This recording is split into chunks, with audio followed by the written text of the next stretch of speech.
la clase pasada hablamos sobre el tema. ¿Cuál es el tema de Apocalipsis? El juicio. Así es.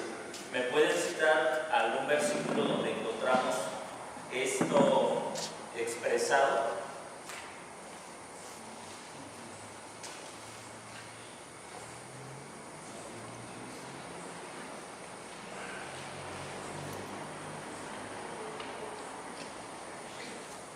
¿Quién recuerda el verso que usamos? 1:7, ¿cómo dice?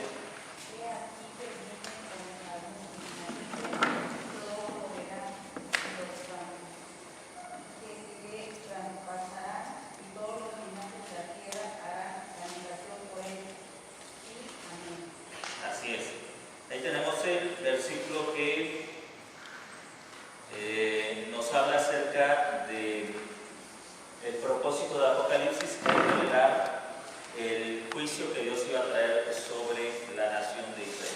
Ahora, nos detenemos ahí y en estas tres clases, vamos a entrar con la cuarta clase. Mientras ustedes han estado pensando en todo este tema, ¿hay algunas preguntas, algunas dudas que les hayan surgido y que podamos en esta noche conocer y saber cómo están ustedes entendiendo el libro?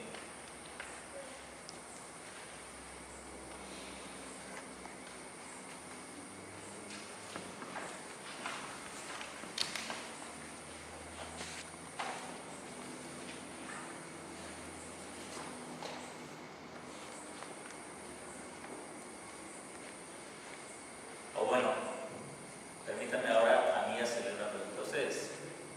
¿Qué es lo que han aprendido en esas tres lecciones?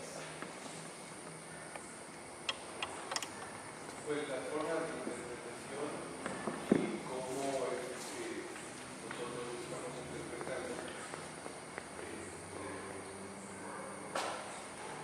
libro de Apocalipsis. Vimos que la fecha es muy importante para establecer ese entendimiento del libro de Apocalipsis. Sí. Por todo lo contrario a lo que por lo menos yo había entendido cuando había enseñado. ¿Sí? ¿Alguien quiere añadir algo más? ¿Algún comentario sobre lo que han estado aprendiendo de este libro?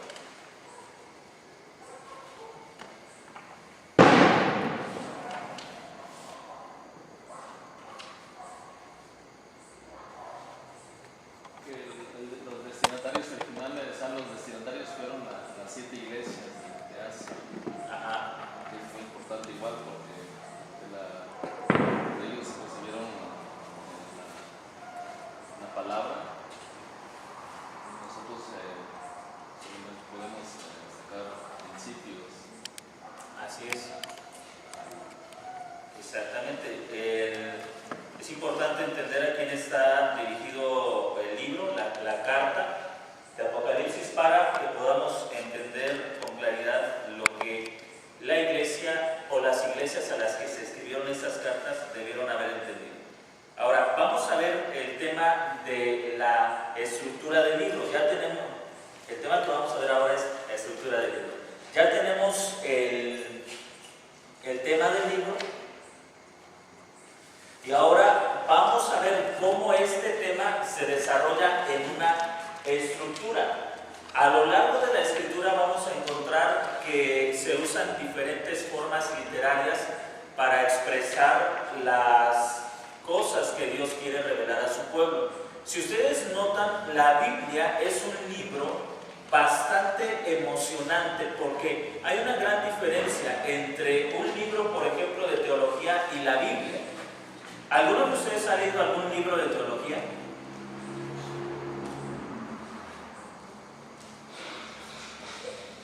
¿Recuerdan alguno que hayan leído algún libro de teología?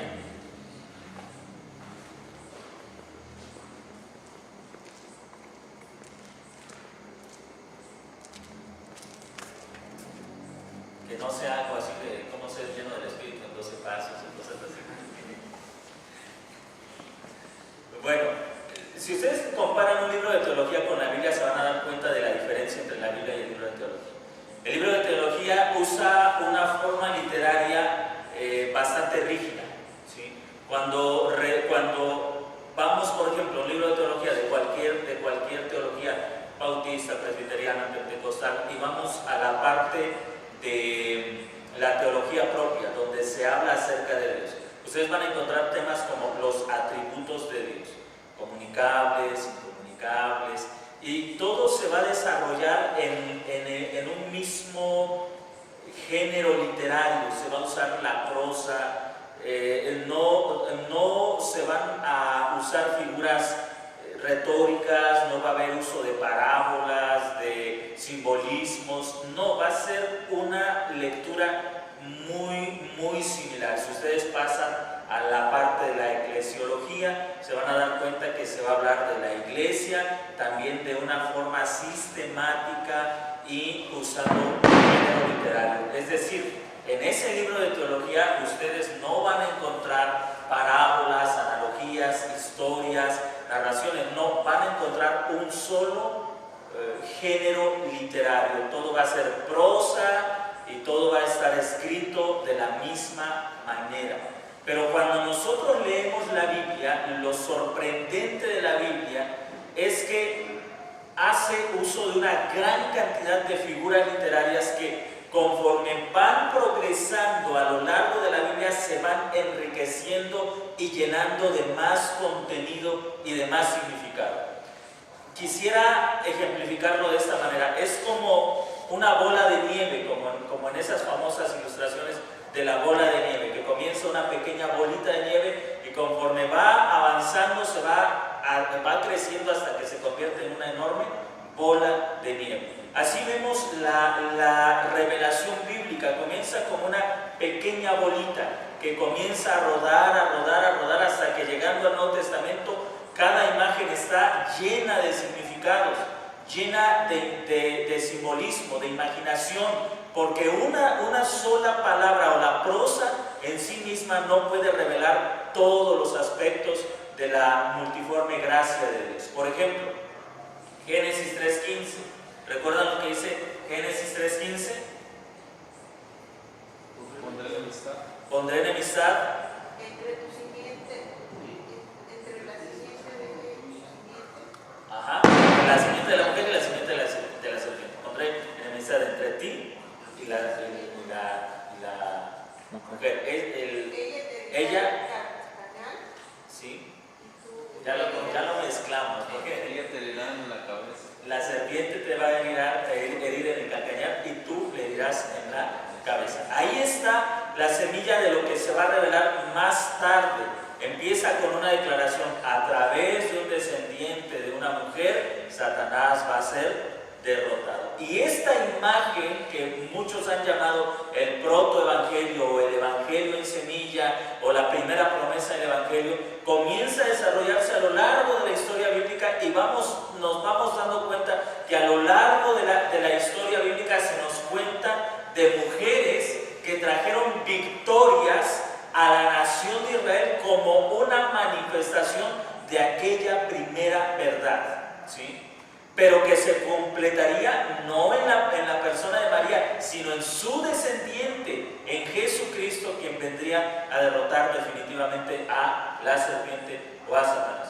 Pero hay cosas, hermanos, hermanas, que en un discurso no puede llegar a alcanzar todos los aspectos de esa revelación y se tiene que hacer uso de imágenes, de símbolos, para que la mente de los que están bien instruidos en el Antiguo Testamento puedan comprender a través de los símbolos lo que sería difícil explicar de una manera teológica, en prosa, en discurso solamente. ¿Sí me están entendiendo? Así que cuando venimos al libro de Apocalipsis nos vamos a dar cuenta la estructura de este libro. Vamos a hacer algunas observaciones. Lo primero, la relación del Señor con su pueblo se ha establecido en pactos entre Dios y el pueblo. En los pactos se establecen las mutuas responsabilidades y promesas. Esta forma de relaciones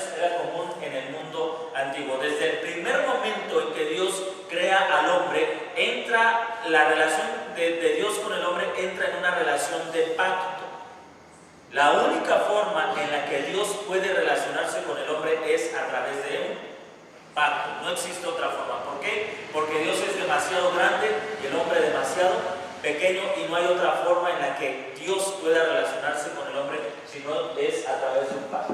Luego tenemos el comentario de un erudito del Antiguo Testamento que escribe: después de una guerra, el rey victorioso hacía un pacto con su enemigo derrotado, haciendo ciertas promesas y garantizando protección a condición de que el rey vasallo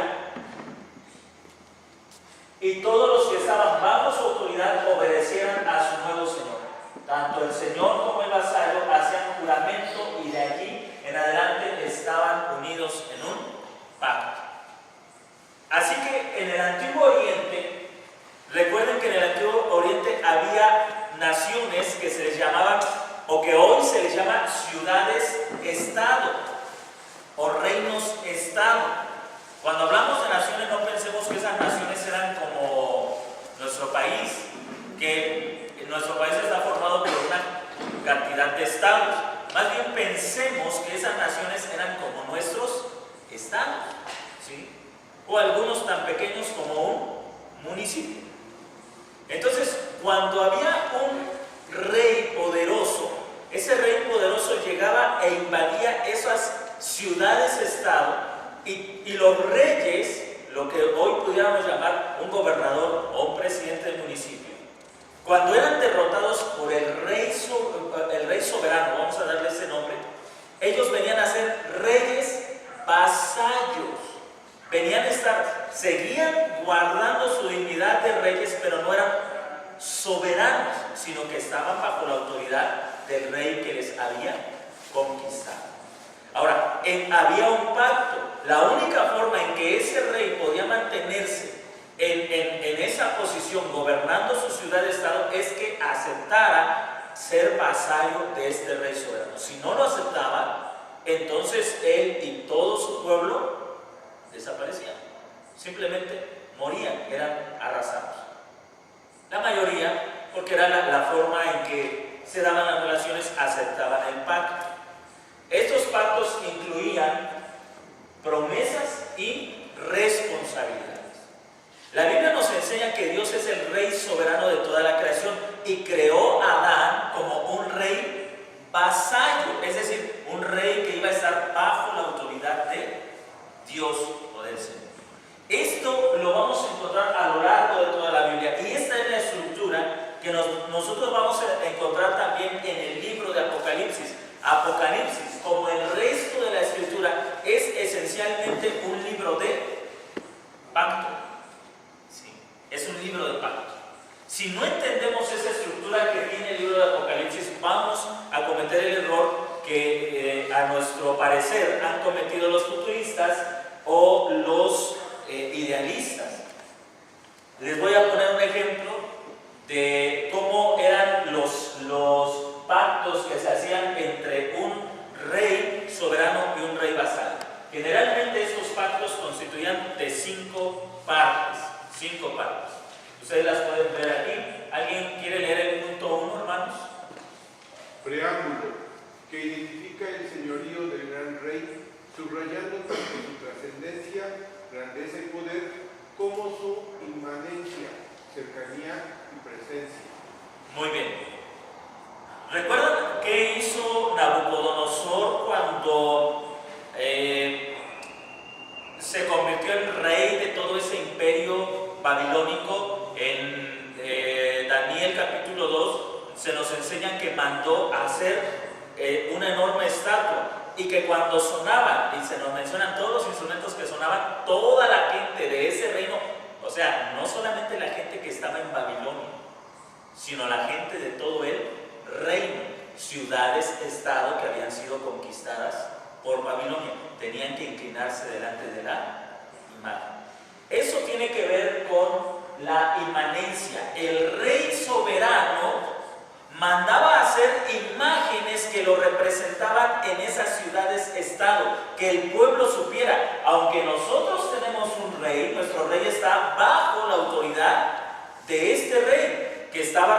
representado por su imagen, ¿sí? Por esa estatua que se levantaba. Así que si una persona se oponía a esa imagen, se estaba oponiendo al verdadero rey. No sé si me están entendiendo, ¿sí? Porque el insulto no era a la imagen, porque la imagen tan solo representaba a la persona. Entonces, si ofendían a la imagen, estaban ofendiendo a quien estaba representando esa imagen. Esa era una forma en que los reyes soberanos mostraban su inmanencia, es decir, la presencia o la cercanía de ellos en aquellos reinos que estaban gobernando. ¿Por qué? Porque los territorios eran extensos, eran grandes. Déjenme ponerle un ejemplo. Si viviéramos en esos tiempos, pensemos en el presidente de la República.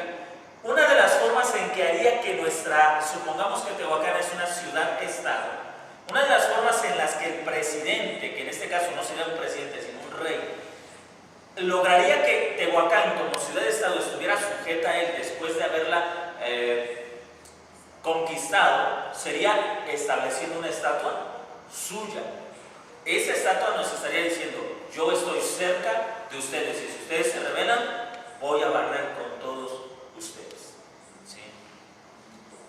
Ese era el propósito de las imágenes, el preámbulo. Entonces, el preámbulo, cuando se hacía el pacto, el preámbulo hablaba de dos aspectos del rey: su soberanía y su inmanencia, es decir, su poder y su presencia o su cercanía. Segundo, ¿alguien nos puede leer el punto 2?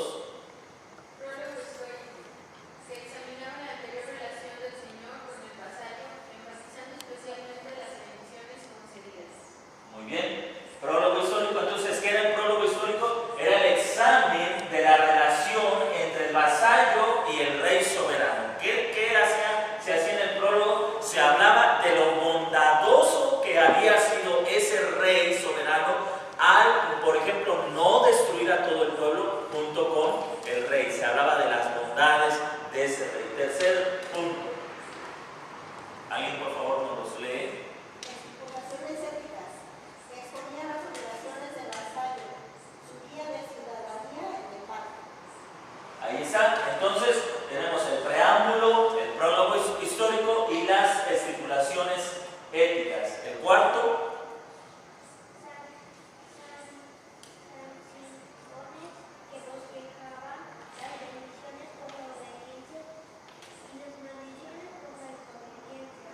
Muy bien. El punto 3 era la demanda. ¿Cómo es que tu pueblo que has venido a estar bajo mi autoridad tienes que comportarte?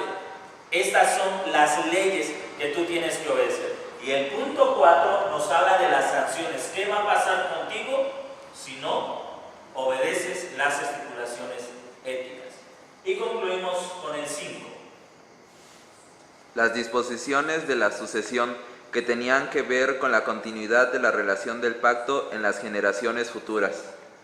Este punto 5 es importante, como cada uno de los puntos, porque en las disposiciones de sucesión el rey soberano se aseguraba que cuando él muriera, esos pueblos o esas ciudades-estado siguieran bajo la autoridad de sus descendientes, ¿sí? Se aseguraba en esto la sucesión. Entonces, este pacto no solamente duraba mientras el primer rey, el que conquistó, estaba con vida, sino que era de generación en generación, obviamente hasta que se levantara otro reino mucho más fuerte y acabara con este pacto, ¿sí? Pero en la mente de aquellos reyes era que su reino no iba a tener fin y buscaban la manera de asegurar que sus descendientes siguieran teniendo la misma autoridad que ellos tenían sobre las ciudades-estado. Aquí tenemos los 5 puntos de un pacto y esto lo vamos a encontrar también en Apocalipsis.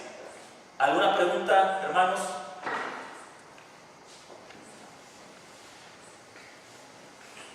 ¿Algún comentario? ¿Estos pactos eran de reyes paganos? Sí, era lo que se acostumbraba en las culturas de aquel tiempo. Ahora, yo quiero hacer una aclaración. Hay personas que dicen, por ejemplo, Dios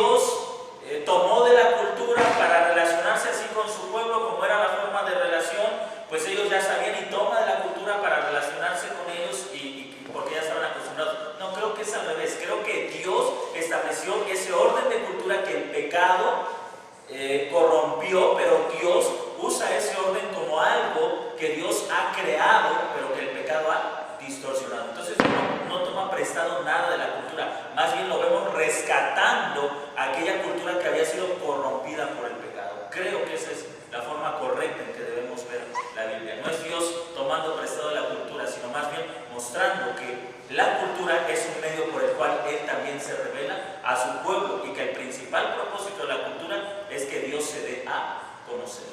¿Sí? Pero era muy común en los reinos paganos, porque al final de cuentas, como escribe el apóstol Pablo, todos proceden de un mismo linaje. O sea, la gente pagana no provino de Marte, son seres humanos descendientes de Adán que cayeron y que con el conocimiento que habían recibido, al estar lejos del Señor, simplemente lo corrompieron. ¿Algún comentario? ¿Alguna pregunta?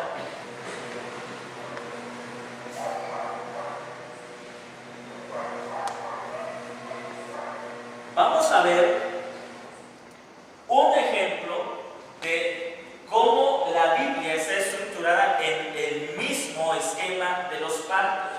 Tomemos el ejemplo del libro de Deuteronomio.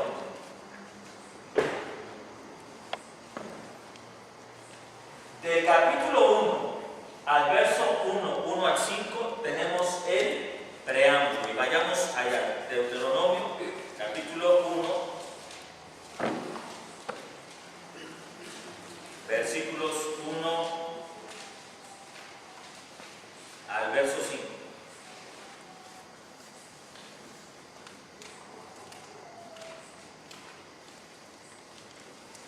¿Alguien puede leer Deuteronomio capítulo 1, verso 1 al verso 5?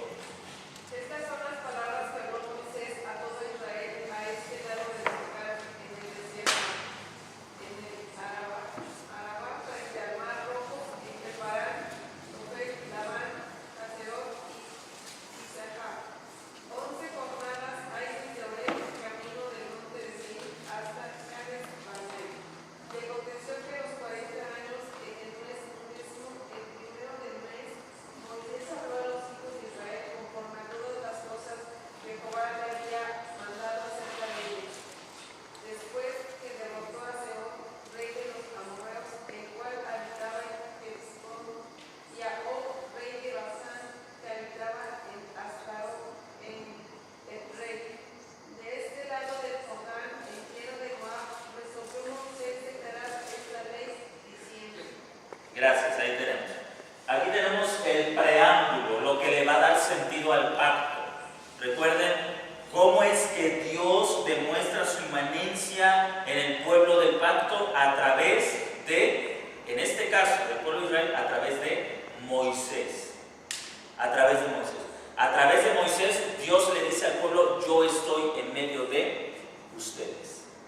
¿Sí? A través de Moisés. ¿Recuerdan ustedes todas las cosas que hizo Moisés en Egipto? ¿Quién las hizo? ¿Las hizo Moisés?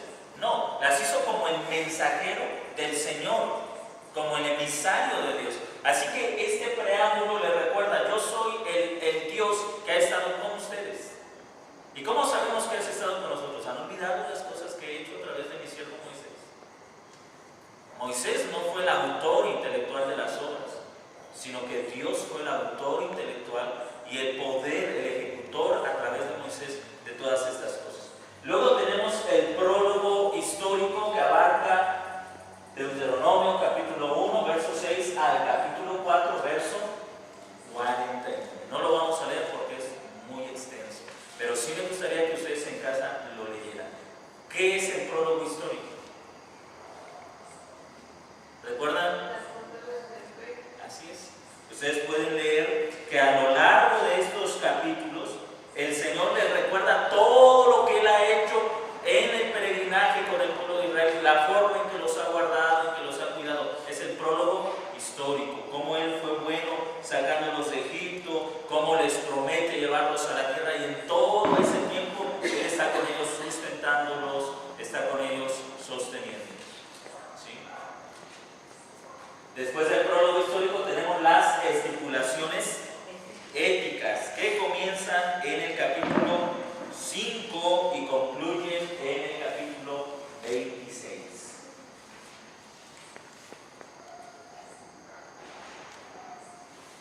De hecho, en el capítulo 5 nosotros encontramos lo que llamamos también los 10 mandamientos, y ustedes pueden observar que precisamente la carta de los 10 mandamientos tiene el mismo ustedes van a encontrar el preámbulo, el prólogo histórico, las estipulaciones éticas, las sanciones y las disposiciones de la asociación. ¿Recuerdan, por ejemplo, cómo comienza Éxodo también, capítulo 20? Yo soy el Señor tu Dios. Exactamente, ahí está el preámbulo. ¿Quién es este rey soberano? Yo soy el Señor tu Dios. Y luego el prólogo histórico, que te saqué de tierra de Egipto, de casa de servidumbre. Le está hablando de sus misericordias. Y el mismo prólogo histórico también está muy unido al preámbulo, porque en el prólogo histórico se nos muestra tanto la soberanía como la cercanía de Dios. Su trascendencia, Él es por encima de todo, y su inmanencia, Él está cerca de ellos. ¿Sí? Yo soy el Señor tu Dios, que te sacó de tierra de Egipto, de casa de servidumbre. Y una vez que se da el preámbulo y el prólogo histórico, vienen las estipulaciones. Por tanto, no tendrás dioses ajenos delante de mí. Esas son las estipulaciones éticas. Ya que yo soy un rey soberano y ya que yo he sido misericordioso contigo, tengo el derecho de exigirte cómo debes vivir. Y eso, hermanos, a veces le cuesta al creyente entender que el llamado a la salvación es un llamado de pacto. Muchos piensan que Dios, incluso cristianos, piensan que Dios no tiene derecho a decirnos cómo debemos vivir. ¿Cómo no va a tener derecho? ¿No es Él nuestro Salvador? ¿No es Él nuestro Señor? Entonces tiene todo el derecho de decirnos cómo debemos vivir.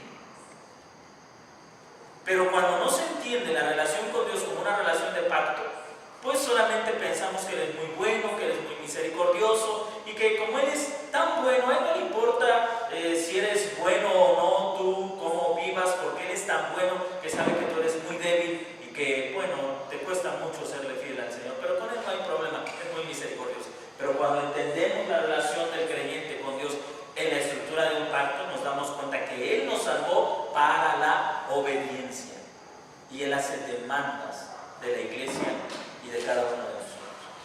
Tenemos entonces las estipulaciones éticas. Los 10 mandamientos son esas estipulaciones éticas, pero se extienden más allá de los 10 mandamientos. Ustedes van a encontrar, si ven Deuteronomio, del capítulo 5 hasta el capítulo 26, todas las demandas éticas que se nos hacen en esos capítulos, o bueno, que se le hacen al pueblo de Israel en esos capítulos. A todo eso le llamamos las estipulaciones éticas. Están basadas en lo que Dios ha hecho en favor del pueblo de Israel. Sí, están basadas en eso. ¿Qué quiere decir? Que toda demanda que Dios nos hace, y como se los he dicho en otras ocasiones, si ustedes van al Nuevo Testamento, van a encontrar el mismo esquema. Lean la carta, siempre pongo como ejemplo Efesios, porque quizás es una de las cartas que más me gustan. Y lean, por ejemplo, Efesios, comienza con un preámbulo. Y luego comienza con un prólogo histórico. Bendito el Dios y Padre de nuestro Señor Jesucristo, que nos bendijo con toda bendición espiritual en los lugares celestes. Y luego que tenemos todo eso que el Señor ha hecho por nosotros, el capítulo 1 habla mucho de redención, entonces llegamos al capítulo 3 y vienen las demandas.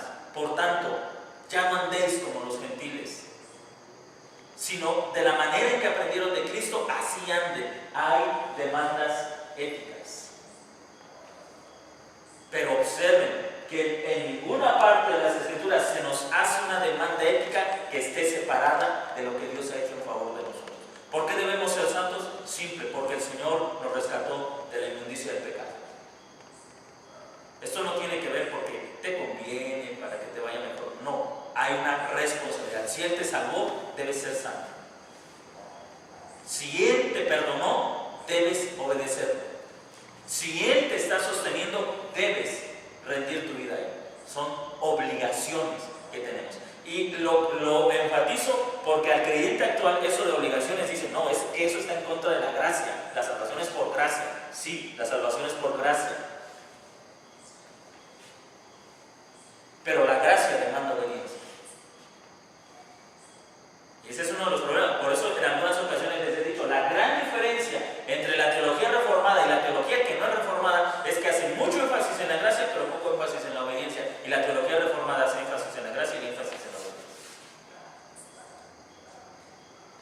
entre quienes tienen solamente lo que llaman solamente las doctrinas de la gracia, hacen mucho énfasis en la gracia. Eres salvo por gracia, Dios te ama, Él te quiere bendecir, hacen mucho énfasis en la gracia y llegan al punto de exagerar la gracia, que dicen, no importa cómo vivas, Dios te salvó por gracia y si tú mueres en este momento, tú te vas al cielo porque eres salvo por gracia. Bueno, ahí debemos tener mucho cuidado, porque la teología reformada no predica que la salvación se puede perder, pero tampoco predica que cualquiera va a llegar al cielo solo porque haya hecho una oración de fe. Creo que la teología reformada es equilibrada, tanto en la gracia como en la obediencia. Procuramos no exagerar ni una cosa ni la otra cosa. Y eso porque entendemos que la salvación está en una estructura de pacto. Nadie puede ser salvo sin entrar a una relación de pacto. De hecho, nosotros no podemos entrar a esa relación de pacto. Cristo entró en esa relación de pacto con el Padre y nosotros somos unidos en Cristo. De otra manera, no hay forma en que entremos a ese pacto. No hay forma. Porque no podemos cumplir todas las demandas éticas que el Señor hace. Pero en Cristo lo hemos podido hacer porque estamos justificados por la fe en Él. Luego que tenemos las estipulaciones éticas, vienen las sanciones. ¿Qué son las sanciones? Bueno, las sanciones son, si no obedeces, esto te va a suceder. Y eso es lo que ha hecho que muchos tambaleen y lleguen a preguntarse, bueno, ¿la salvación se pierde o no se pierde? Porque hay pasajes que dicen que no se pierde y otros que parecen sugerir que sí se pierden. Bueno, si entendiéramos los pactos no tendríamos esos problemas. Porque la verdadera fe demanda obediencia. Si realmente crees que yo soy el Señor soberano que está en medio de ti y que te he salvado para que seas santo, me vas a obedecer. Y si no me obedeces, te daré el castigo de los impíos porque tú nunca has creído en mí. Sencillo. No perdió la salvación, simplemente fue un incrédulo dentro del pueblo. Como los hubo dentro del pueblo de Israel. Estaban en relación de pacto, pero había incredulidad en sus corazones. Ellos no perdieron la salvación, ellos estaban perdidos. Y eso nos va a ayudar a entender también que en la iglesia sigue existiendo la estructura del pacto. Entonces en la iglesia hay gente que tiene fe y gente que no tiene fe, aunque son miembros de la iglesia. Y que gente dentro de la iglesia se va a terminar perdiendo, no porque pierdan la salvación, sino porque nunca hubo verdadera fe en sus corazones. Siempre vivieron en incredulidad, aunque estaban dentro del pacto. Estar dentro del pacto y ser salvos son dos caras de la misma moneda. A donde voy, no todos los que están en el pacto son salvos, pero todos los salvos están en el pacto. ¿Sí me está entendiendo? Bueno, si no me entienden, procuraré que conforme vayamos avanzando, vayamos entendiendo estas que no son complejas, pero sí a veces difíciles de entender. Luego, el punto 5, las disposiciones de la sucesión, capítulo 31 al capítulo 34. Este esquema lo aporta el doctor Merrick Klein en un estudio que hace en el Antiguo Testamento y cómo el Antiguo Testamento está estructurado en esa forma de pactos. Todos los libros, desde Génesis a Apocalipsis, los van a encontrar en esta estructura, porque Dios es un Dios de pacto. ¿Sí? Y esto nos va a ayudar mucho, incluso les va a ayudar mucho a ustedes a leer la Biblia y a entenderla, porque a veces el problema que tenemos es que leo la Biblia y no la entiendo bien. Léanla en una estructura de pacto. Cada libro va a tener la misma estructura. Se van a dar cuenta que siempre se comienza con un preámbulo, se recuerdan las bendiciones de Dios y con base en eso se apela a la obediencia ética, y si no, se hacen predicciones con base en el pacto, o se hacen sanciones. Si no obedecen, yo los destruiré. Yo levantaré a los amorreos, o a los babilonios, o a los egipcios, y los traeré contra ustedes, y los barreré, y me olvidaré de ustedes. Bueno, ¿y por qué Dios hace esas declaraciones? Esas declaraciones están dentro de las sanciones. Si ustedes no me obedecen, estas maldiciones vendrán sobre ustedes, porque estamos en una relación de pacto. Y concluye con la disposición de la sucesión. ¿Alguna pregunta, hermanos? ¿Algún comentario? Espero que ahora usted pueda decir. Ahora entiendo mejor.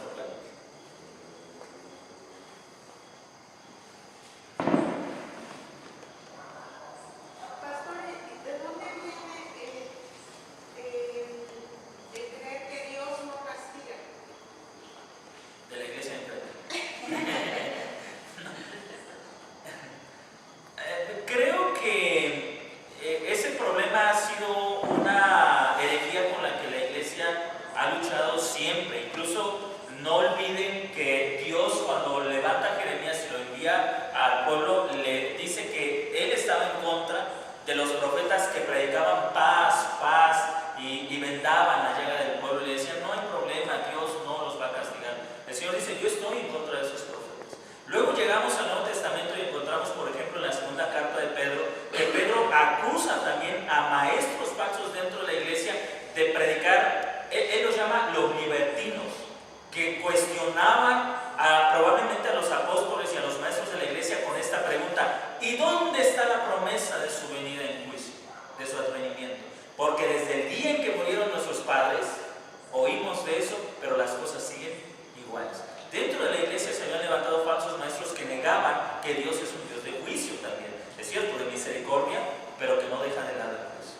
Y esta ha sido una de las herejías que con la que la iglesia ha tenido que combatir a lo largo de los siglos, y que a veces se puede presentar en una forma o de otra forma. Y pues la iglesia de este tiempo no es la excepción. Tenemos muchos grupos dentro del cristianismo que predican un evangelio de gracia, pero de una gracia exagerada, que llegan a afirmar: yo soy salvo y puedo vivir en pecado y no pasa nada, yo me voy al cielo porque he creído en Jesús. A ese tipo de herejías la iglesia ha tenido que enfrentarse a lo largo de los siglos, junto con la herejía de no peques porque pierdes tu salvación. Es decir, si se dan cuenta, si enfatizamos la gracia, llegamos al punto de decir: puedes vivir como quieras, eres salvo por gracia. Si enfatizamos la ley, decimos: mucho cuidado, porque si pecas te vas a perder o vas a perder tu salvación. Sin embargo, la teología del pacto, les repito, nos ayuda a equilibrar estos dos aspectos que se muestran en la palabra de Dios: su justicia y su misericordia. Decir que esta herejía pertenece a un grupo en especial sería difícil, porque se ha manifestado en distintos grupos, en diferentes grupos. Así es. Pero la semilla es la misma. Ahora podemos mencionar muchas iglesias en las que se manifiesta esto, la exageración de la gracia, entre iglesias pentecostales, iglesias metodistas, iglesias presbiterianas también, que se supone tienen una teología del pacto. Algunos han errado por hacer un énfasis exagerado en la gracia. Iglesias bautistas, o sea, sería difícil decir es característico de este grupo. En realidad se ha diseminado en muchos grupos evangélicos.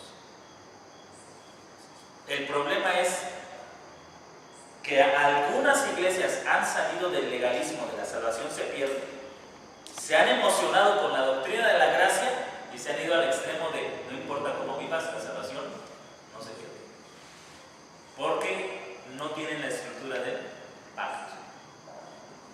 Entonces, nada más salieron, como decían alguien, no sale de Guatemala y se van a Guatepeor, ¿no? Porque no conocen la estructura de los pactos.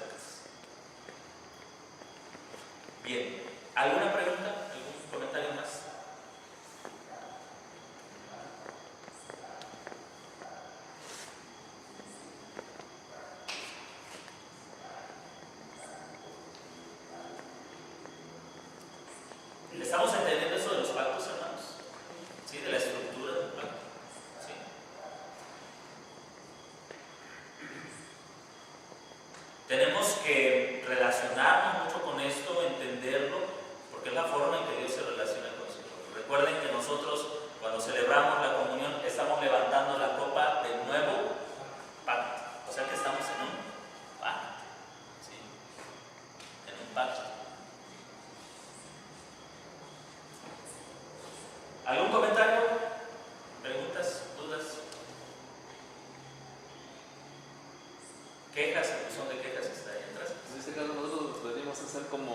vasallos.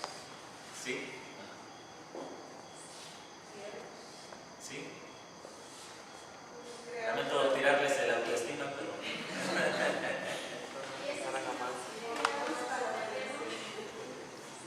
Más bien, o conocemos sus estipulaciones, aunque no las conozcamos, estamos bajo las sanciones. ¿Sí? Si las ignoramos, no es responsabilidad de Dios porque Él las ha dado a conocer.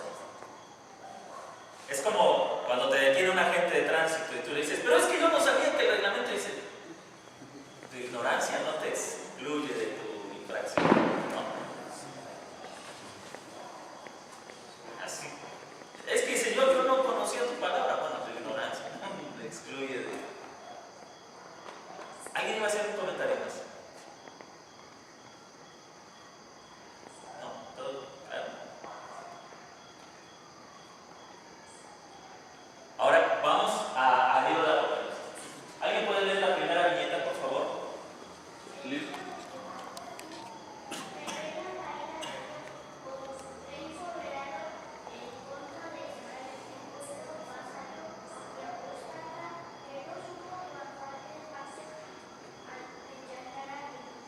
Muy bien. Así que Apocalipsis es un libro de pactos donde toda la ira de Dios se ve revelada en estos simbolismos, en estas imágenes, contra un pueblo que estaba en pacto. Y que Dios envió al rey, en este caso Jesús como rey soberano, que ustedes recordarán que una de las cosas de las que acusó el apóstol Pedro al pueblo judío fue de haber crucificado a aquel a quien el Padre había hecho Señor y Cristo. En otras palabras, ustedes crucificaron al Rey de todos nosotros. Eso es rebeldía. Es oponerse abiertamente a la autoridad de Dios. La rebeldía tiene que ser castigada. Hermanos, la verdad es que nuestra cultura no sabe nada de eso porque vivimos en una cultura bastante tolerante o ingenua, donde todos tienen derecho a manifestarse. ¿No es cierto? Pero a la luz de las Escrituras las manifestaciones se aplacan con la fuerza de los que han recibido esa autoridad para aplacar las manifestaciones. El pueblo de Israel se rebeló porque dijeron, no queremos a ese Jesús como rey. Pero resulta que Dios lo había constituido Señor de todas las cosas. Y Dios no aceptó el reproche de ellos. No fue tolerante. Vamos a leer la siguiente viñeta. Miguel, por favor.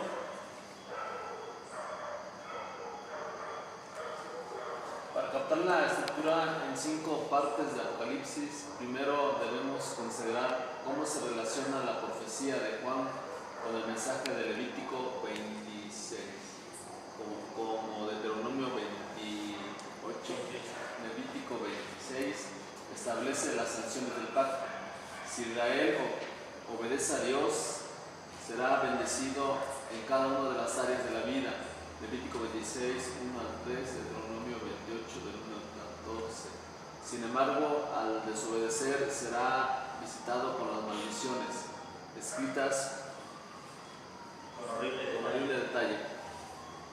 Estas maldiciones fueron derramadas más plenamente en la progresiva desolación de Israel durante los últimos días, culminando en la gran tribulación de los años 67 al 70 después de Cristo, como castigo por su apostasía y el rechazo de su verdadero esposo, el Señor Jesucristo. Quiero que entiendan esto. Todas las predicciones en la Escritura, cuando Dios levantaba a un profeta en medio de Israel, tenía un solo propósito: recordarles las sanciones a las que serían acreedores si ellos no se arrepentían y guardaban el pacto. Ningún profeta tuvo como principal propósito predecir el futuro, ninguno. La razón de la predicción futura estaba enlazada a las estipulaciones éticas. Dios va a levantar a los babilonios quebrantado el pacto, los va a traer, pero si se arrepienten, la profecía no se cumple. No sé si me estén entendiendo.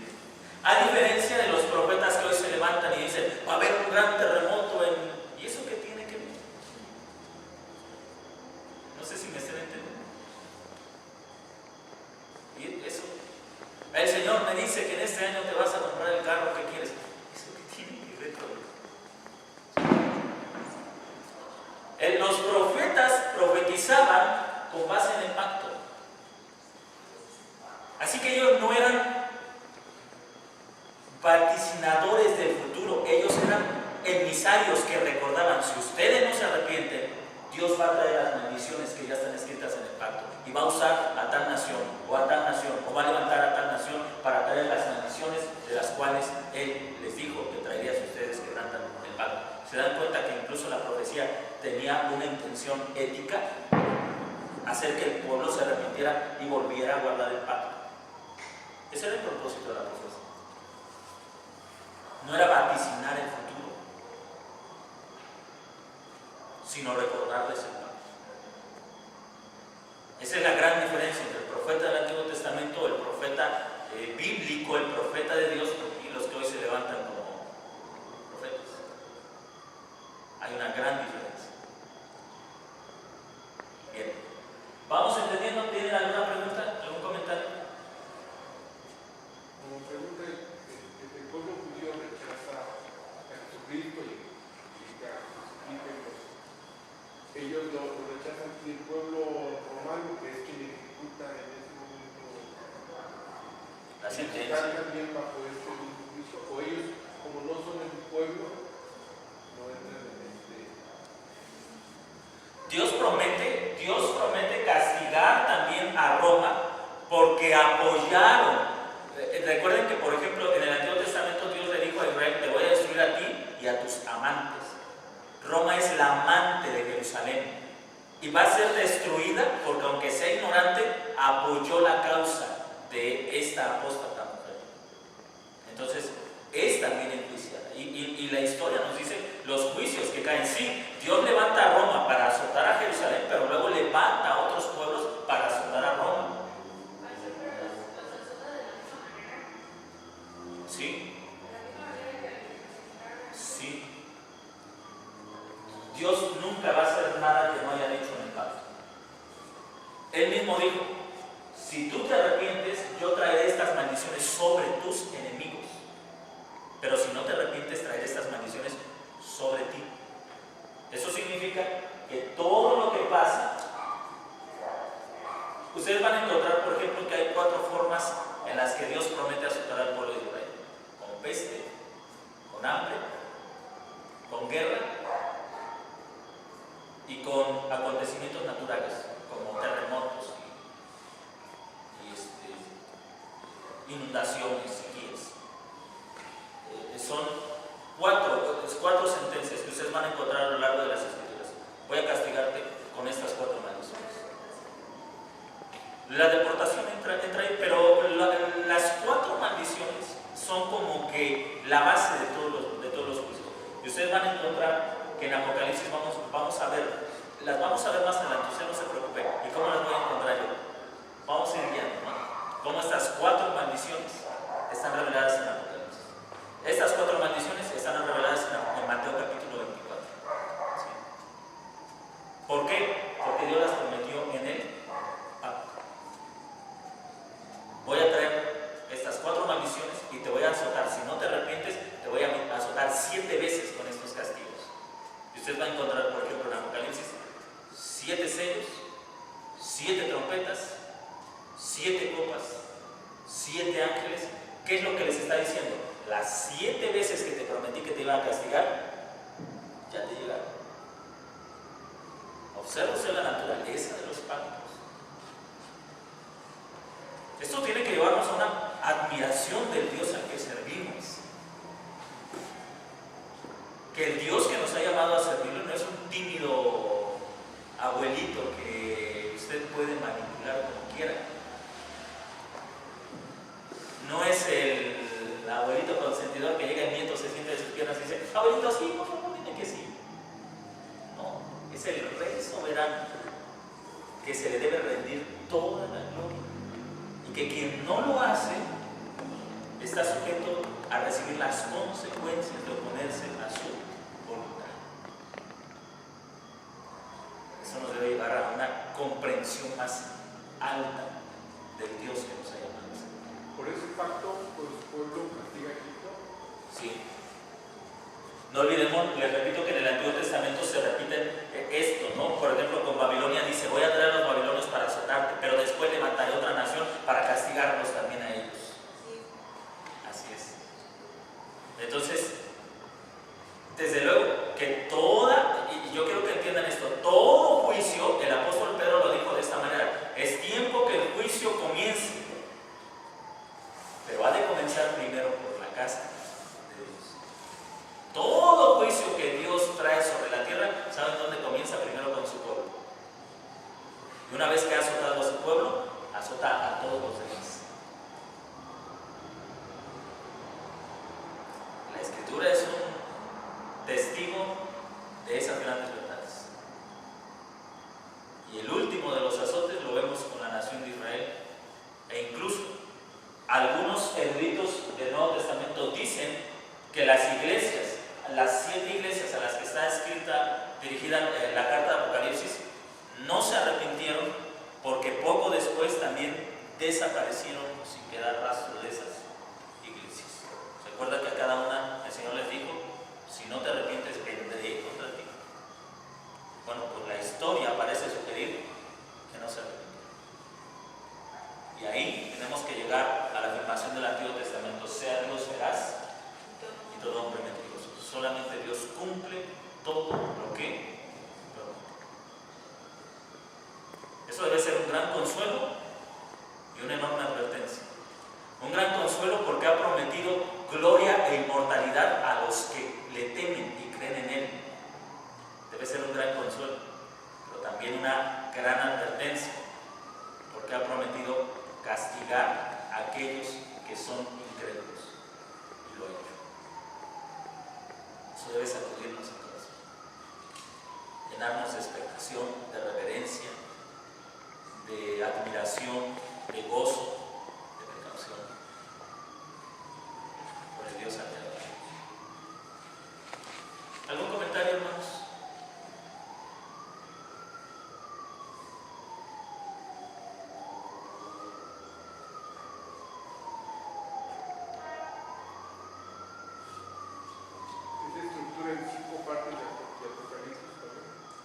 La estructura del pacto, preámbulo, prólogo histórico, tercera, estipulaciones éticas, cuarta, sanciones, quinta, disposiciones de sucesión. Vamos al bosquejo. Se han sugerido muchos bosquejos del libro de Apocalipsis. De hecho, ustedes en la segunda parte de su manual van a encontrar un bosquejo que sugiere el doctor Milton Terry, que lo divide en 2 partes, del capítulo 1 al capítulo 7, me parece, o capítulo 4, la revelación del Cordero. Y de la segunda parte de Apocalipsis, Milton Terry la bosqueja como la revelación de la esposa. Es un buen bosquejo porque también introduce los aspectos de castigo y juicio. Pero vamos a usar este que se propone porque lo hace precisamente en la estructura del pacto. Así que aquí tenemos un bosquejo sugerido del libro de Apocalipsis. Preámbulo, la visión del Hijo del Hombre. ¿Sí? Recuerden que en el capítulo 1 se nos revela tanto la trascendencia del Cordero como su inmanencia. Él es más grande que todos los señores de la tierra, pero Él está también presente entre su pueblo. Luego tenemos el prólogo histórico que comprende las 7 cartas dirigidas a las iglesias, capítulo 2 y capítulo 3. Se nos recuerdan en estas cartas todas las bendiciones del Señor y sus promesas. Luego tenemos las estipulaciones éticas, que son los 7 sellos. Y aquí, si el Señor permite, la próxima semana vamos a estudiar detalladamente el bosquejo y vamos a entrar en las estipulaciones éticas, vamos a ver el simbolismo. Y como les decía al inicio, en la introducción de la clase, los símbolos que encontramos en el Apocalipsis tienen un trasfondo, vienen corriendo desde Génesis. Vamos a encontrar las imágenes de corderos, las imágenes de incienso, de templo, de sacerdotes, de ángeles, las imágenes de bueyes para el sacrificio. Todo eso lo vamos a encontrar ahí. ¿Qué significa todo eso? Bueno, tenemos que entender cómo todas esas imágenes han venido desarrollándose a lo largo del Antiguo Testamento y creciendo en su simbolismo para que cuando llega Apocalipsis se nos enseña de una manera simbólica todo el significado de estas imágenes, ¿sí? Cosas que sería imposible entender en un discurso teológico, por ejemplo. El símbolo es mucho más amplio que el concepto abstracto, es mucho más colorido. Las sanciones, las 7 trompetas y las disposiciones de la sucesión, las 7 copas. Ahí tenemos el bosquejo sugerido para el libro de Apocalipsis en la estructura de un pacto. ¿Alguna pregunta, hermanos? ¿Algún comentario? Eso es lo que vamos a estudiar la próxima semana.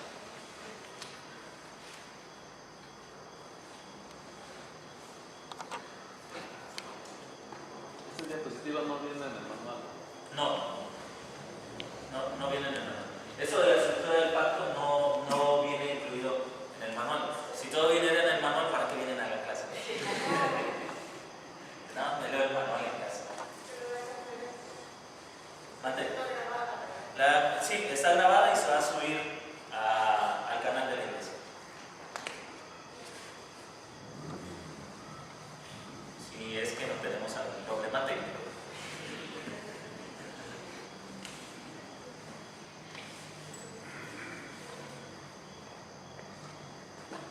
¿Algún comentario, hermano, sobre esta clase?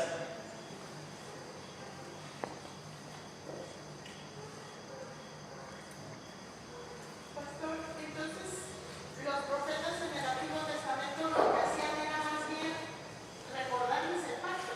Exactamente. Así es. Todo el discurso de los profetas estaba basado en Levítico y Deuteronomio aplicado a las circunstancias de ese momento. Todo, absolutamente todo. Nunca ningún profeta que Dios hubiera levantado habló fuera del pacto. Nunca. Pero, o sea, a través del tiempo era la sanción por la desobediencia. En este momento es esto. O Así sea, es. el instrumento que iba a Podría usar ser el Señor, diferente. podría ser. Pero el castigo siempre fue el mismo. Siempre fue el mismo. Vamos a entrar a los simbolismos.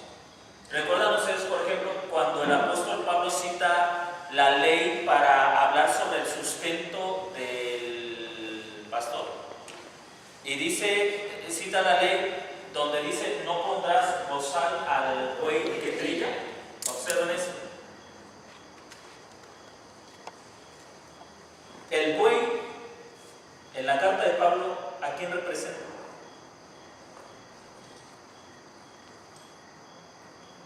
A los pastores. Exactamente. Sí, porque dice Pablo, lo dijo el Señor Por los bueyes, o lo dijo por nosotros. Y luego dice, lo dice por nosotros. Es decir, el buey es un símbolo del anciano o del gobernante en la iglesia, y en el caso de Israel, incluso del gobernante civil. ¿Sí? Entonces, los bueyes, cuando la Biblia hablaba sobre los bueyes, no solamente estaba refiriéndose a un animal, sino que iban a ser el símbolo de los dignatarios del pueblo, ya sea religiosos o civiles.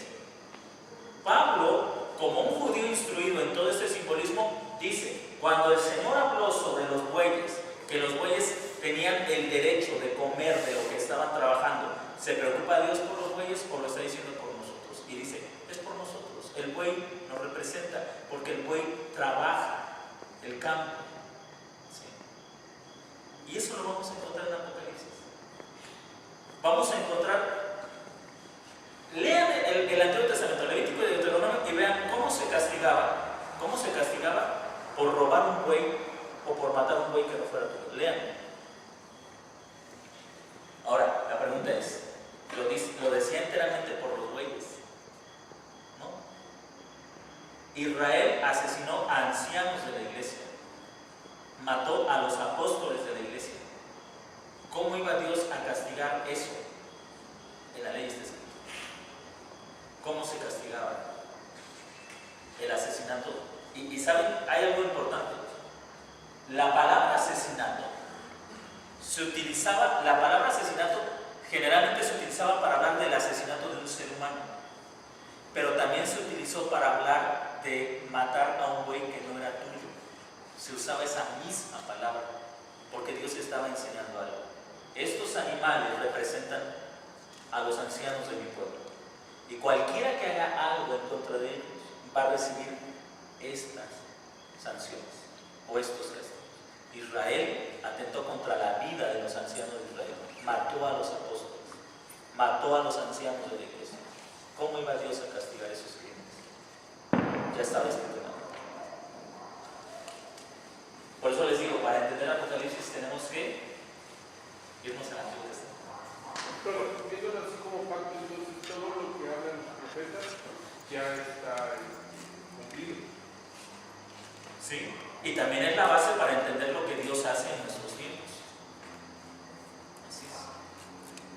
Para entender las acciones de Dios en nuestro tiempo. Entendiendo que Él, al ser un Dios de pacto, siempre va a actuar con base en lo que ya dio a conocer. Ni más ni menos. Y siempre está abierta. ¿Recuerdan ustedes cuando el Señor mandó a Jonás para anunciar el castigo que iba a caer sobre Nínive? El propósito de la profecía no era solamente anunciar un mal futuro, era llamarlos al arrepentimiento. Cuando ellos se arrepintieron, la profecía no se cumplió. Y ahí vemos el propósito de la profecía. Muchos buscan la profecía para ver qué va a pasar en el 2018.